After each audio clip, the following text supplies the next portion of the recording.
హిందూ దేవుళ్ళపై ఈరోజు ముఖ్యమంత్రి మాట్లాడిన మాటలపై మనతో మాట్లాడడానికి బీజేపీ రాష్ట్ర కార్యదర్శి బండారు విజయలక్ష్మి ఉన్నారు. ఒకసారి మనతో మాట్లాడించేటువంటి ప్రయత్నం లేదా మేడం. ముఖ్యమంత్రి మాట్లాడుతూ హిందువులకు చాలామంది దేవుళ్ళు ఉండడం కాకుండా కొంత కించపరిచారని పెద్ద ఎత్తున ప్రచారం జరుగుతుంది. ఆయన వ్యాఖ్యలు మీరు కూడా చూస్తుంటారు. ఏం చెప్తారు? ఆయన పట్ల ఆయన మాట్లాడిన మాటలు ఎలా తీసుకుంటారు? ఏం చెప్తారు? అంటే హిందువులు ఇంతమంది ఉన్నారు, 3 కోట్ల దేవతలు ఉన్నారు అని చెప్పి ఆయన హిందువుగా అయిన విషయం మర్చిపోయి చాలా అవమానకరంగా మాట్లాడడం అన్నది చాలా బాధాకరమైన విషయం. ఒక హిందువుగా ప్రతి ఒక్కరూ బయటికి వచ్చి దీని మీద విమర్శ చేయాల్సిన అవసరం ఉంది.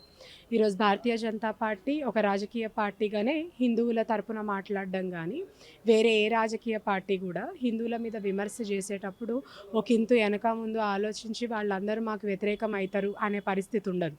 ఈరోజు మీరు చూడొచ్చు, కాంగ్రెస్ పార్టీ ఉన్నప్పుడు కూడా ఎంఐఎం సపోర్ట్ చేస్తూ వాళ్ళ క్యాండిడేట్ని నిల్చోబెట్టి ఎన్నికలలో గెలిపించుకున్న వైనం చూస్తూ ఉన్నాం.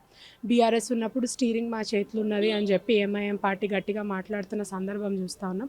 కానీ ఈరోజు పెద్ద ఎత్తునున్న భారతదేశంలో, హిందువుల సంఖ్య ఎక్కువ ఉన్న భారతదేశంలో సెక్యులర్ పార్టీలు అని చెప్పుకోవడం తప్పిస్తే, అంటే యాంటీ హిందూగా మాట్లాడితేనే సెక్యులరిస్ట్ అన్న విధంగా ముద్రేయడం జరుగుతూ ఉంది.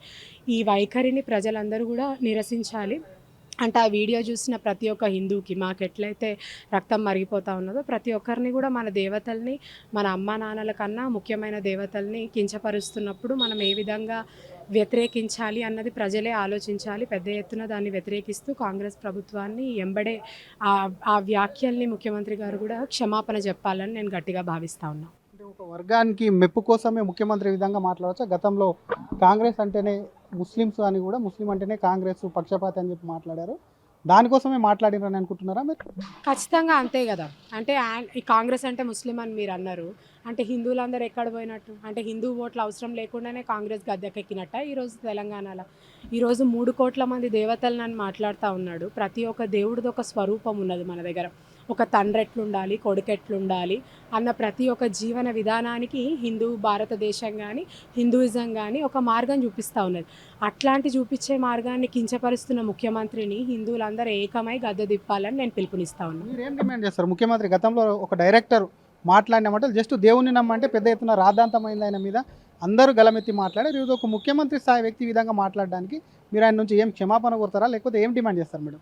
ఆయన డెఫినెట్గా ముక్కును ఏలకు రాసి క్షమాపణ చెప్పాలి. ఎందుకంటే హిందువుల మనోభావాలనే కాకుండా దేవతల్ని అంత ఈజీగా కించపరిచే అంత స్వతంత్రం ఎవరిచ్చినట్టు? మేము ఓటు ఈరోజు తెలంగాణ రాష్ట్రాన్ని పరిపాలించమని ఇచ్చినాం, కానీ మేము మొక్కే దేవుళ్ళని కించపరిస్తే ఇమని ఇలేదు కదా. అక్కడ అది కూడా మనం గుడికి స్థలం ఇవ్వకుండా 2 ఎకరాలు వాళ్ళ దర్గాలకి, వారి సమాధులకి ఇచ్చినప్పుడే మనం అర్థం చేసుకొని జూబ్లీ హిల్స్లో ప్రజలు గద్దె దింపాల్సింది. అక్కడ మనం అర్థం చేసుకోకుండా ఈరోజు ఓపెన్గా ఆయన దేవతల్ని కించపరుస్తూ ఉంటే కూడా ఈరోజు ఎక్కడ కూడా ఎవరు రియాక్ట్ కాకపోవడం అన్నది చాలా బాధాకరం. అంటే ఇదే ఒక ముస్లిం సోదరుడి మీద కానీ, క్రైస్తవ సోదరుడి మీద కానీ జరిగితే మనం అందరం అట్లే ఊకుంటామా? కించపరచకుండా ఊకుంటామా? ఒక క్రైస్తవుడినో అల్లానో కనుక కించపరిస్తే అందరు ఇట్లనే ఊకుంటారా అని కూడా మనం ప్రశ్నించుకోవాలి. ఈరోజు ఓపెన్గా ముఖ్యమంత్రి గారు ముందుకొచ్చి దేవతల మీద మాట్లాడితే కూడా మనం ఎవరం ముందుకు రాకపోతే ఇంక ఈ సమాజం ఎటువైపు పోతా ఉన్నదో కూడా మనం ఆలోచించుకోవాల్సిన అవసరం ఉంది. ఈరోజు భారతీయ జనతా పార్టీ ఓ రాజకీయ పార్టీగానే ముందుకొచ్చి మాట్లాడాల్సిన అవసరం లేదు. బొట్టు పెట్టుకొని హిందువుగా పుట్టిన ప్రతి ఒక్కరు కూడా ముందుకొచ్చి మాట్లాడాల్సిన అవసరం ఉందని నేను భావిస్తా ఉన్నాను. Thank you madam. ఇది అసలు హిందువులపై రేవంత్ రెడ్డి చేసిన వ్యాఖ్యలకు ముక్కు నేలకు రాసి క్షమాపణ చెప్పాలి, లేకపోతే అసలు రేవంత్ రెడ్డి వదిలే ప్రసక్తే లేదు. ఎందుకంటే ఒక బీజేపీ వాళ్ళే కాదు, హిందువులు ఎవరైనా సరే బొట్టు పెట్టుకున్న వాళ్ళందరూ కూడా మాట్లాడే రేవంత్ రెడ్డి వ్యాఖ్యలను ఖండించాలి. ఇతర మతాల మీద మాట్లాడే దమ్ము ధైర్యం ముఖ్యమంత్రికి ఉందా? అసలు కాంగ్రెస్ అంటేనే కూడా ఒకవైపు ముస్లింల పార్టీ అంటే, అదేవిధంగా రేవంత్ రెడ్డి ఇంతమంది దేవులను అవమానపరచడం సరికాదు, ఒకవేళ క్షమాపణ చెప్పకుంటే తగిన బుద్ధి చెప్తామని బీజేపీ రాష్ట్ర కార్యదర్శి బండారు విజయలక్ష్మి అంటున్నారు. కెమెరామ్యాన్ గజబ్తో శ్రీధర్, RTV, హైదరాబాద్. చరిత్ర సృష్టించినోడు ఇప్పుడు ఆ చరిత్రని తిరగరాయబోతున్నాడు.